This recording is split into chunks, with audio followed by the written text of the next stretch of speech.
অনেক বড় একটা বিলের মাঝখানে একটা পাগার দেখতে পাচ্ছেন। এই জায়গাটায় চাচা বড় বোয়াল মাছ ধরার উদ্দেশ্যে জাল ফেলেছিলেন। এই জায়গাটায় প্রচুর পরিমাণে বড় বড় সাইজের বোয়াল মাছ আছে, 8 কেজি 10 কেজি সাইজের।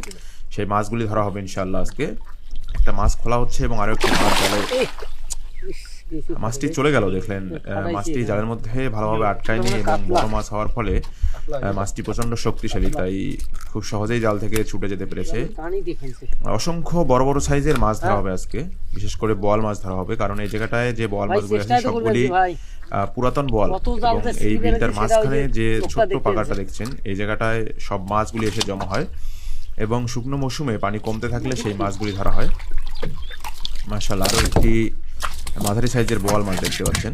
যদিও আমাদের আজকে উদ্দেশ্য হচ্ছে বড় বড় সাইজের 8 থেকে 10 কেজি 12 কেজি সাইজের বোয়াল মাছ ধরা, এবং সেই বোয়াল মাছগুলি এই জায়গাটায় আছে, কারণ এই জায়গাটায় পানি কখনোই শুকায় না, যার ফলে এই জায়গাটায় সেই বোয়াল মাছগুলি দিনের পর দিন থাকতে থাকতে বড় হয়ে গেছে।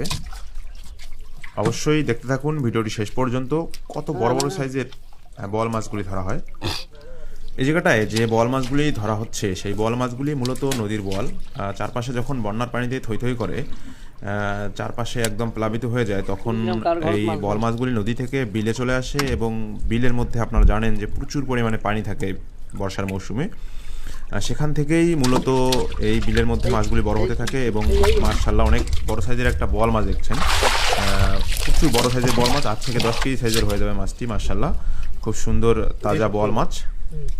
তো যেমনটি বলছিলাম যে চারপাশে যখন প্রচুর পরিমাণে পানি থাকে, তখন এই মাছগুলি এই বিলের মধ্যেই বড় হতে থাকে, এবং শুকনো মৌসুমে পানি কমে গেলে সেই মাছগুলি বিলের মধ্যে যে বড় বড় সাইজের পুকুর কিংবা অন্যান্য যে খালগুলি আছে সেখানে গিয়ে আশ্রয় নেয়, এবং সেখান থেকেই শুকনো মৌসুমে এই ধরনের মাছগুলি ধরা হয়। মাশাআল্লাহ, দেখতেই পাচ্ছেন কত সুন্দর কালারের বল, এবং এই বড় সাইজের মাছগুলি খুবই স্বাদের মাছ হবে। আপনারা যেমনটা জানেন, যারা বল মাছ খেয়েছেন, বিলের মাছ খেয়েছেন, তারা অবশ্যই বুঝতে পারবেন এগুলি স্বাদের মাছ, এবং মাছের কালার দেখেই বোঝা যাচ্ছে এটা কতটা স্বাদের এবং কত সুন্দর মাছ। অবশ্যই দেখতে থাকুন ভিডিওটি শেষ পর্যন্ত, কারণ এই ধরনের অসংখ্য বড় বড় সাইজের বল মাছ ধরা হবে আজকে। কারণ এই জায়গাটায় চাচা আজকে জাল দিয়েছেন বড় সাইজের বল মাছ ধরার উদ্দেশ্যে, এবং চাচা হচ্ছে বল মাছ ধরার জন্য স্পেশালিস্ট। আরও একটি মাছ টানছে জালের মধ্যে। মাশাআল্লাহ, আরও একটি বড় সাইজের বল।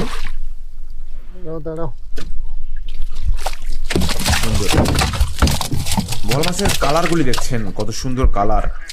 আসলে প্রাকৃতিক জলাশয় ছাড়া মাছের এই ধরনের কালার আশা করা যায় না, কারণ আপনারা যেমনটা বলেন মাঝে মধ্যে যে বল মাছ চাষ হয়, আসলেই বল মাছ চাষ হয়, কিন্তু বল মাছ চাষ করলে বল মাছের কালার এত সুন্দর পাওয়া কখনোই সম্ভব না।